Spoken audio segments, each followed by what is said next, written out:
bem-vindos a essa nossa casa espírita cristã. Alguém está vindo pela primeira vez hoje? Depois nós temos um presente para lhe dar. É um resumo do Espiritismo, escrito pelo codificador Allan Kardec. Então, a saída, daqui a pouco, aí, alguém mais? Não. Então, vamos buscando nos colocarmos à vontade nos nossos lugares, relaxando das tensões do dia, procurando deixar nossa musculatura descansando. Se quiserem fechar os seus olhos suavemente, para que possamos então, respirando lentamente, aspirando e expirando, bem tranquilos, para que dessa forma possamos então entrar na sintonia dessa nossa casa.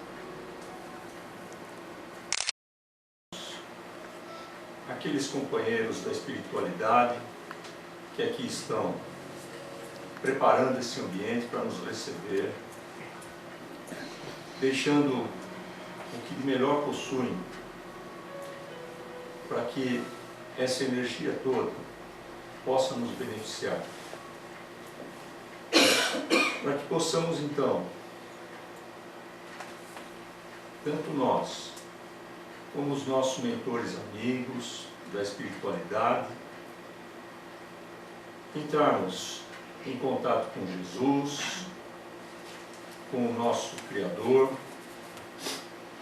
e agradecer a eles por mais esse dia que nos concede, por estarmos nessa casa de amor, e que possamos então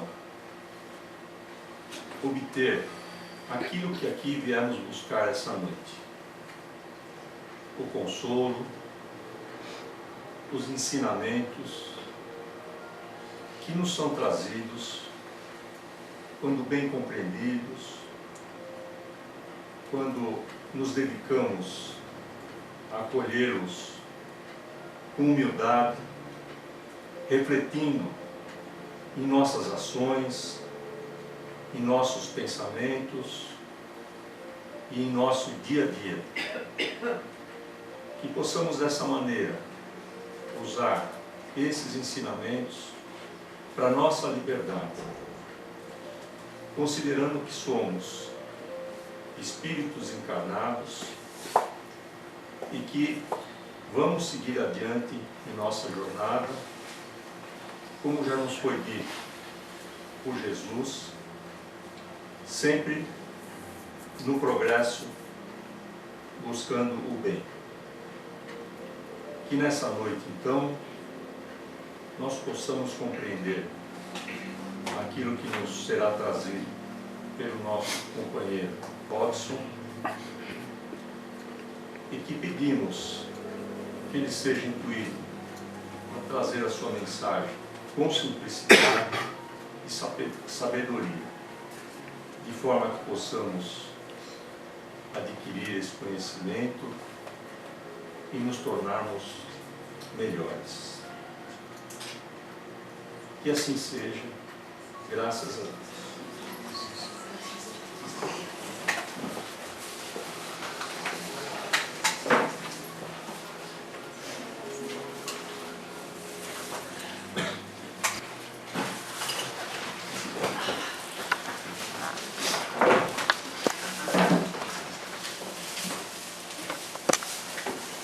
Boa noite. Obrigado pela presença. Para quem já me viu falar aqui na frente, sabe que eu sempre entro nesses assuntos de reforma íntima e hoje vou falar um pouco do orgulho. Costumo dizer que cada um fala aquilo que conhece, então eu vou falar de orgulho, tá? E por que a gente insiste tanto nesse tema? Por que o orgulho é um item que a gente fala tanto? Se nós pegarmos e estudarmos um pouco o Evangelho, os 5 livros de Kardec, os livros complementares de Chico e seus outros autores, eles nos trazem que o grande problema de todos nós é um danado de egoísmo e um danado de orgulho. 2 sentimentos que nós ainda não aprendemos a utilizá-los na nossa vida. É simples usar esses 2 sentimentos? Não é muito simples. Por causa disso, nós vamos fazer hoje a teoria que a gente sempre fez e um caso de estudo. Para que serve um caso de estudo? Quando a gente vai na aula de matemática, que a professora paciente nos ensina a tabuada, a gente aprende lá. Mas é na padaria, quando você vai comprar pão, é que você aprende na prática o sentido da matemática. Às vezes, um caso de estudo pode clarificar alguns itens que não ficaram bem claros na teoria. Tudo bem? Então, hoje nós vamos misturar uma teoria com o caso de estudo. Ok? Então, vamos lá. Teoria. Egoísmo. O que é o egoísmo? O que é o orgulho? Nós já falamos algumas vezes que tanto o egoísmo quanto o orgulho foram sentimentos que o Pai nos deu e que não são coisas ruins. Calma, não treme. Eu sei que tu não vai falar assim, mas o egoísmo é ruim. O egoísmo, quando é usado num fator pequeno, é aquilo que chamamos de auto-amor. É se amar. Isso não é ruim.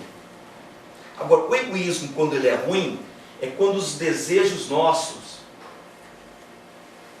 quando somos escravos dos nossos desejos.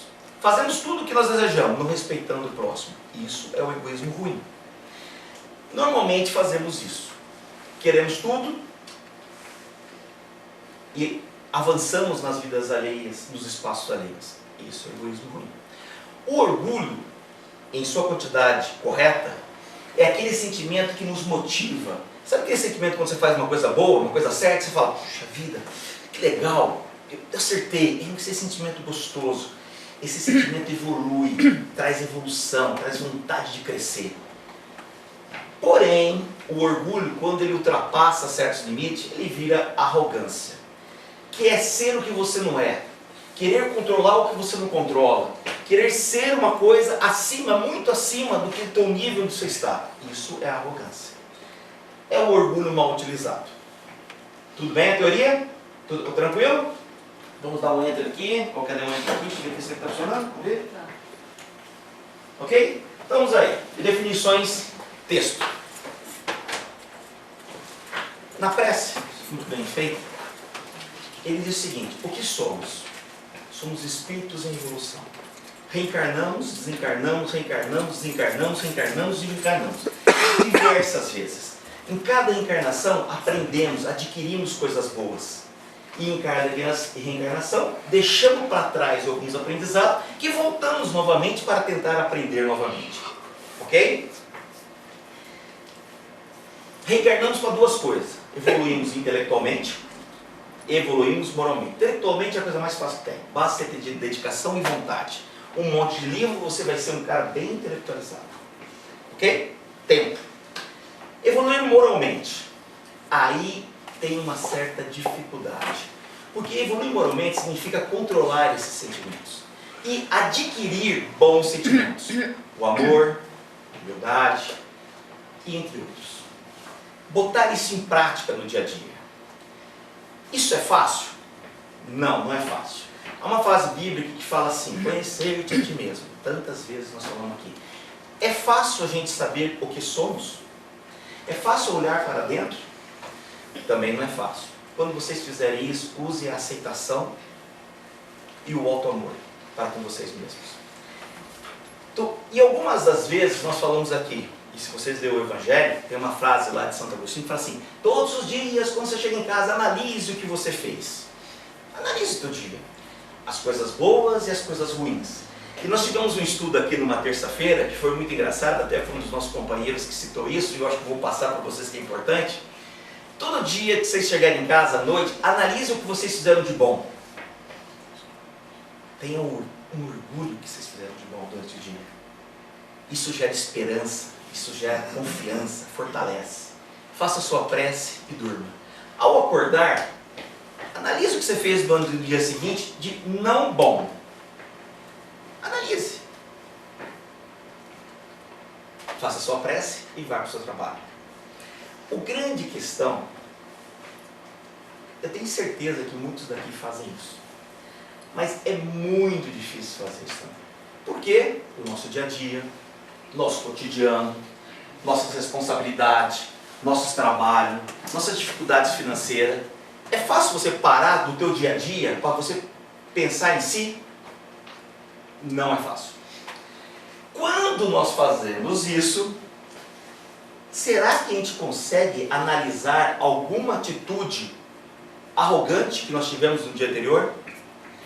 Também não é fácil. Sabe por quê? Porque vem a justificativa. Eu acordei de manhã, o meu vizinho me disse bom dia, e eu falei para ele, bom dia para você. E saí e falei assim, olha, tá vendo? Ele me falou bom dia com uma voz torta. E aí você interpretou aquilo, e foi arrogante na tua resposta. Chegou no teu trabalho, algum colega teu fez algum comentário e isso te irritou. E aí você chega em casa e fala, mas eu me irritei, mas por justa causa. Ele me deixou irritado porque ele falou isso não faz sentido. E sempre é assim. Justificamos os nossos erros, justificamos os nossos pequenos deslizes e tocamos a vida. Ok? Tudo bem? E aí, o que a gente vai fazer agora? A gente vai fazer falar de um caso de estudo. Por que nós vamos ocupar? Desculpa, só sair aqui. Vou botar aqui. Nós vamos falar do caso de estudo de André. Qual o objetivo de falar do caso de estudo? É a gente ver uma vida de uma pessoa, as suas ações, e reconhecer nelas as conquistas que elas tiveram, e reconhecer algumas atitudes que estão recheadas de um pouco de arrogância. O orgulho mal utilizado. Só que para começar essa história, eu preciso fazer um acordo com vocês. 4 premissas. Premissa número 1. O caso de André eu tirei de um livro, é um caso público. Então André permitiu que eu contasse esse caso para vocês. Perfeito? Então esse caso é um caso público, não é um caso fechado. 2. Não julgue André. Nós não estamos aqui para julgar as ações dele, porque eu vou contar um pouco da vida dele. E não teça pensamentos de julgamento. 3. Como fala nas novelas da Rede Globo, esse caso é o caso de André. Não inspirei na vida de ninguém. E é um caso dele, único. A vida dele é única. Então não tem inspiração na vida de ninguém aqui. 4. Quando eu estiver falando, alguém pode estar pensando, olha, seria ótimo que o meu marido, minha esposa, meu genro, minha sogra estivesse aqui. Ele merecia ver esse caso. Errado. Vocês que estão aqui é que precisam desse caso. E último. Quando eu contar a história do André e alguém falar assim, conheço uma pessoa que tem atitude igual, nós não estamos aqui para comparar André com outra pessoa, nós estamos aqui para comparar André com vocês. Analise as suas atitudes. E analise para ver, será que eu não tenho também atitudes arrogantes? Ok? 4 premissas, sem julgamentos, é um caso público. Não culpe ninguém, não busque por ninguém e vocês devem estar aqui. Vamos lá? O caso de André é o seguinte. André nasceu no Brasil, numa família humilde do estado de São Paulo, no interior. Logo de início, sempre foi um garoto muito dedicado à adolescência. Adorava estudar e adorava pelejas, disputas, melhor nota, melhor amigo e etc. e tal. Aos 15 anos na adolescência, André teve uma atitude. Ele disputou a menina com um amigo dele no aniversário de 15 anos do amigo dele. E ganhou. Ele não gostava da menina. Ele só ganhou a menina porque ele queria falar com o amigo dele que era melhor que ele. Ele adorava essa disputinha. Mas André era um cara muito bom. Era uma entidade boa. Com 20 e poucos anos, ele já trabalhava numa contabilidade e já usava o dinheiro para ajudar os seus pais. 2 pessoas já de idade. E fazia boas ações. Fazia caridades também. Aos 20 e poucos anos mudou para São Paulo. Em São Paulo, abriu uma livraria. Contratou Maria. Maria organizava os livros para ele. E nessa livraria, durante um bom tempo que ele tocou a livraria, estudava à noite contabilidade. André, durante um bom período, foi mexendo com livros. Muitos livros foram entrando. E ele era muito focado em leitura. lia muito. Ele adorava o conceito.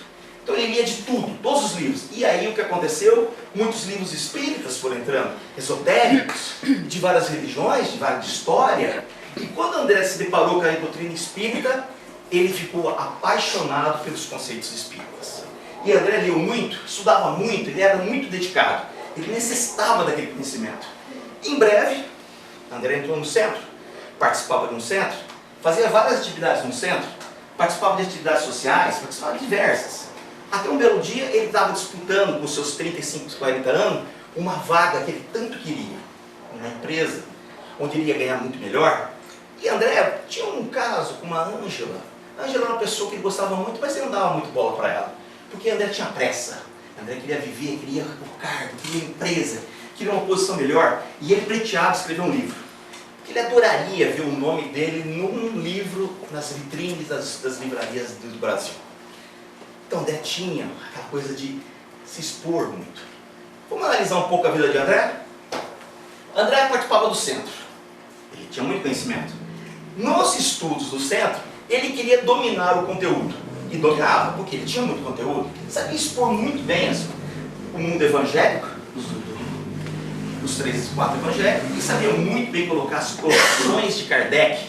Só que quando André era contrariado por alguma cara do estudo, ele ficava muito cheio de raiva. Ele queria mandar, como aquele ser ousa dizer que eu estou errado, ou ao contrário do que eu estou dizendo. Não sabe nada, ficava muito bravo.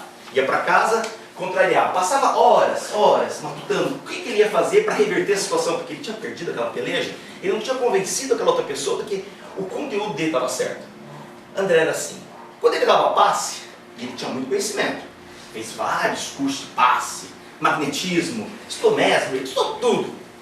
Ele queria sempre o feedback da pessoa que tomou passe com ele, para saber se foi bom. E aí, você gostou do passe? E ele achava que o passe dele era o melhor.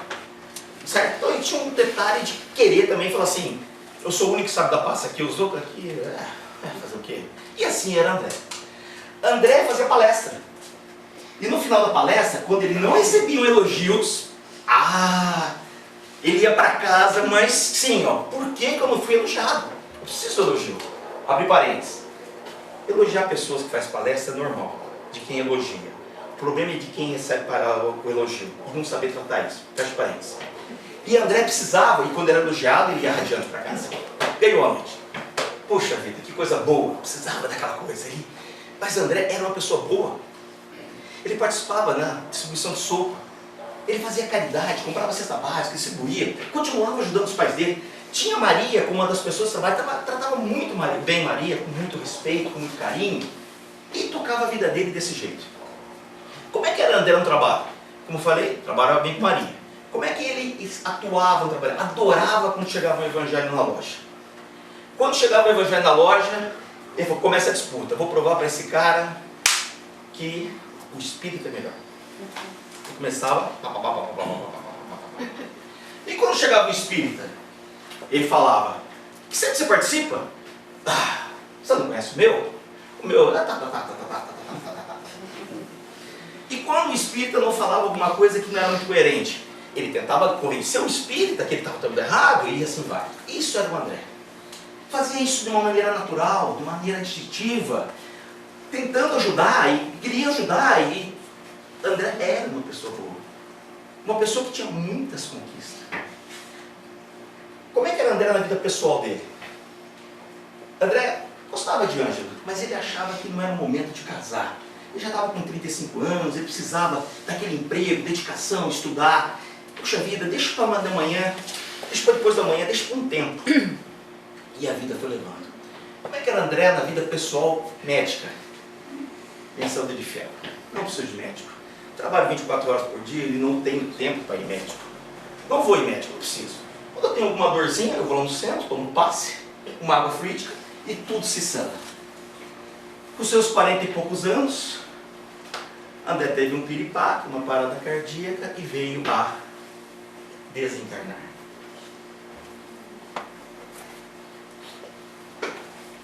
Tudo bem? Conseguiram identificar virtudes do André e situações recheadas pelo orgulho? muito disfarçado, André não percebia as suas ações do orgulho. Ele nem conseguia, apesar do seu conhecimento, analisar o quanto que o orgulho interferia na sua vida. Mas André tinha muitas virtudes. Muitas virtudes.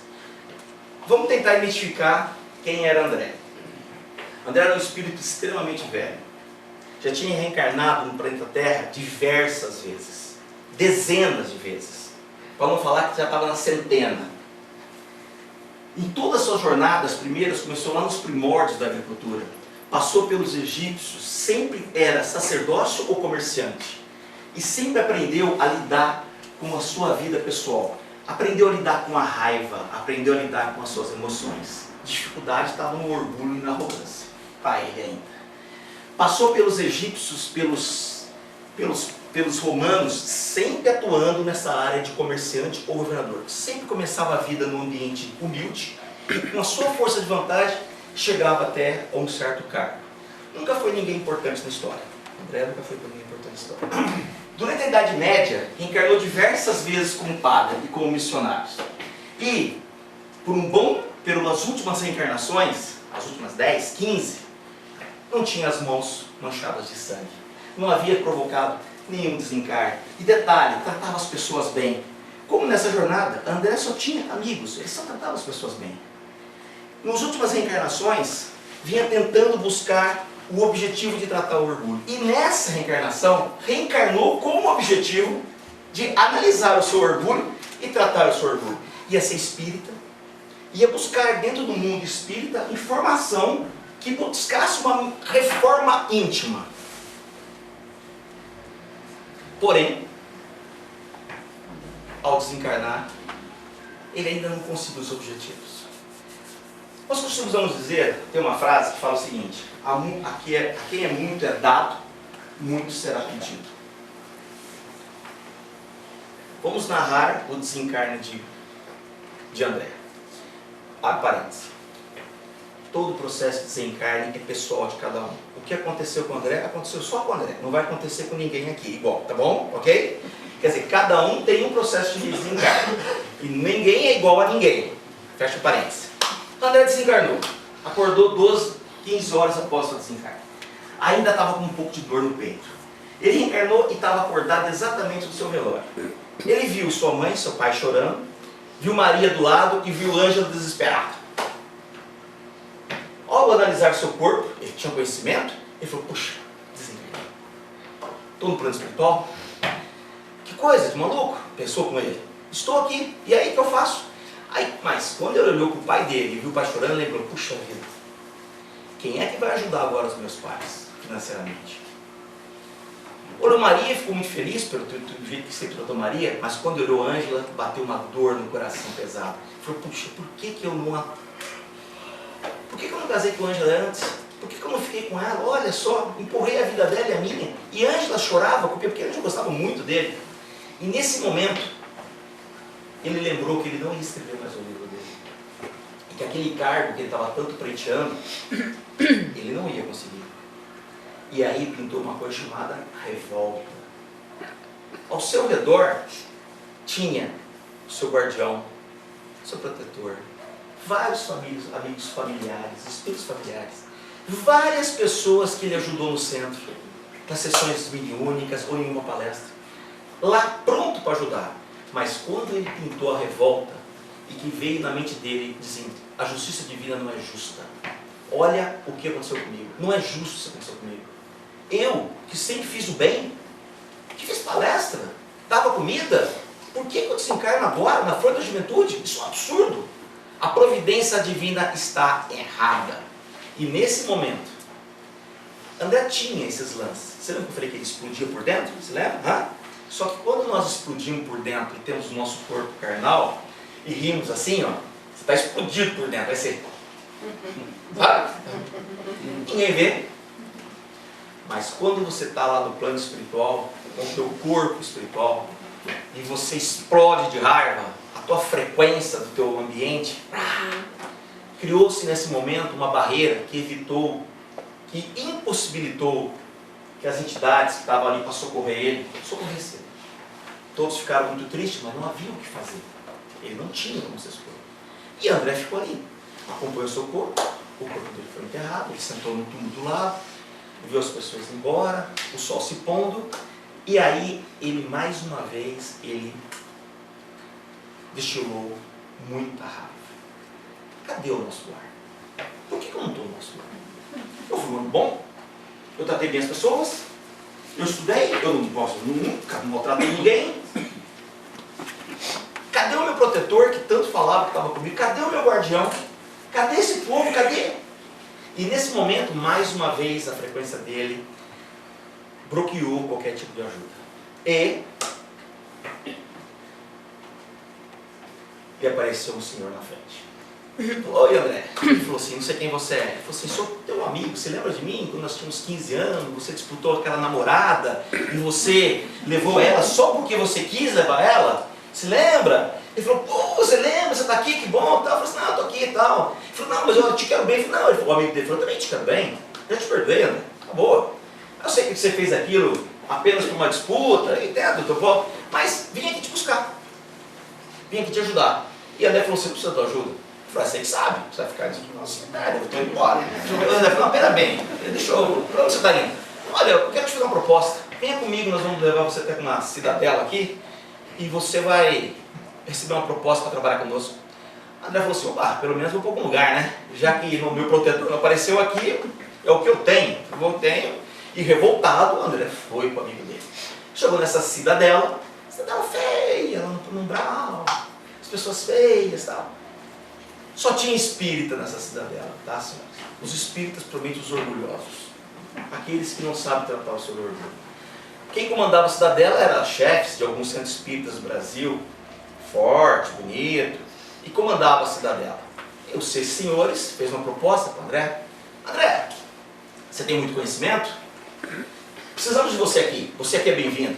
Ó, aquilo que te contaram de Kardec, os caras não leram o livro direito. Nós precisamos ler um livro diferente, tem muita visão o livro. O livro não é bem aquilo que te contaram. O Evangelho também, ó.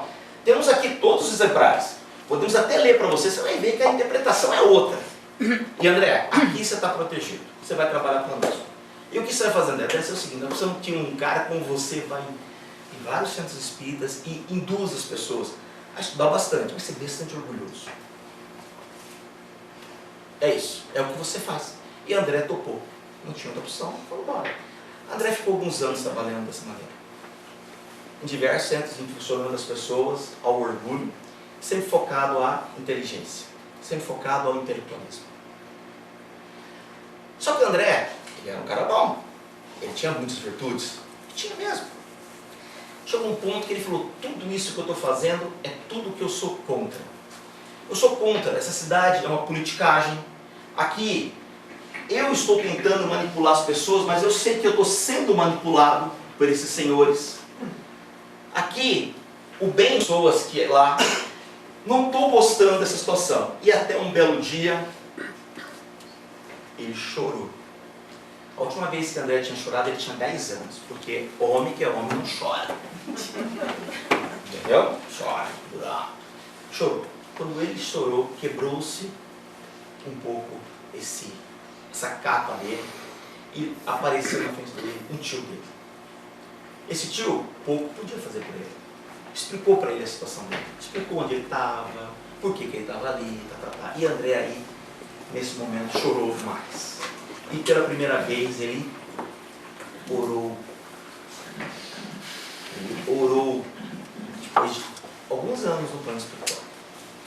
E quando ele fez isso, a avó dele veio, pegou ele e levou ele para um pronto-socorro, não muito distante da cidadela, mas um lugar já legal, já um lugar mais crístico, comandado por pessoas da falange de Cristo, que tomava conta do pronto-socorro. André ficou um tempo de recuperação e aquilo que ele fez na cidade, ele teve que trabalhar para desfazer. Então ficou lá trabalhando e até hoje trabalha naquele local, recuperando pessoas dessa cidadela e desfazendo coisas que ele já fez. Que impulsionar muitos espíritas ao orgulho e coisas más. Tentando fazer o contrário do que ele fez. André hoje procura se prepara para uma próxima encarnação e em breve talvez teremos mais um jovem que vem por aí reencarnar na Terra. Se vocês analisarem, André teve várias posturas à frente, mas André teve várias conquistas. André amava as pessoas. André não tinha um obsessor do lado dele quando ele desencarnou. Ele não fez inimigo na jornada dele. Qual que era o problema de André? Intelectualismo evangélico espírita, coração frio, orgulho, arrogância. Pessoal, conhecimento não é evolução. Conhecimento evolui no mundo intelectual, mas o moral reforma íntima. Ok? Então só vamos aqui passar um resumo para a gente fechar o mundo de André, certo? Quais são os efeitos da arrogância? Vê se vocês conseguem identificar isso em coisas que eu contei para vocês aqui. Perda de autodomínio, apego a convicções pessoais, julgar e rotular a conduta alheia, necessidade de exercício do poder, rejeição e crítica aos questionamentos, não aceita ser questionado de nada, negação dos sentimentos, ter resposta para tudo, desprezo aos esforços alheios, imponência nas expressões corporais, personalismo, autossuficiência nas decisões, bloqueio na habilidade na empatia, turva o afeto, acredita que pode mais do que realmente é capaz, buscar mais do que necessita, querer ir além dos seus limites, exigir mais do que consegue, sentir o que somos especiais pelo bem que fazemos. Sentimos que somos especiais pelo bem que fazemos. Fazer o bem, você não tem que se sentir especial. Você pode falar, puta, legal, mas devia ser uma prática comum de todos nós, tá? Supor ter capacidade de dizer o que é certo e errado para os outros. Sentir-se com direito e qualidades em função do tempo de doutrina e folha de serviço. Ok? Acreditar que temos a melhor percepção sobre as responsabilidades que nos são entregues em nome de Cristo. Julgar-se apto a conhecer o que se passa no íntimo do nosso próximo. Desprezar o valor alheio. Vamos lá. Conclusão. O que faz uma pessoa importante é a capacidade de servir. É o que André está fazendo hoje. André hoje, no plano espiritual, o que ele está fazendo? Ele está servindo. Ok? Servindo coisas boas, né? Não sabemos quem somos e partimos para lutar referência para fora de nós. Na disputa, diminuímos o outro para nos sentirmos maior. Quem não se ama necessita compulsoriamente estabelecer comparações com os outros, estabelecendo disputas. Eu sou melhor na escola, eu sou melhor no conhecimento, eu sou melhor no passe, eu sou melhor em tudo. Disputas. Quando não nos amamos, distanciamos da necessidade de prestígio ou de reconhecimento. Autoestima, auto-amor. Quem se ama sabe suas virtudes e suas falhas. Não precisa de reconhecimento. Para finalizar, a conclusão. A arrogância incapacita-nos a verificar as nossas próprias imperfeições. Por causa disso que a arrogância é difícil a gente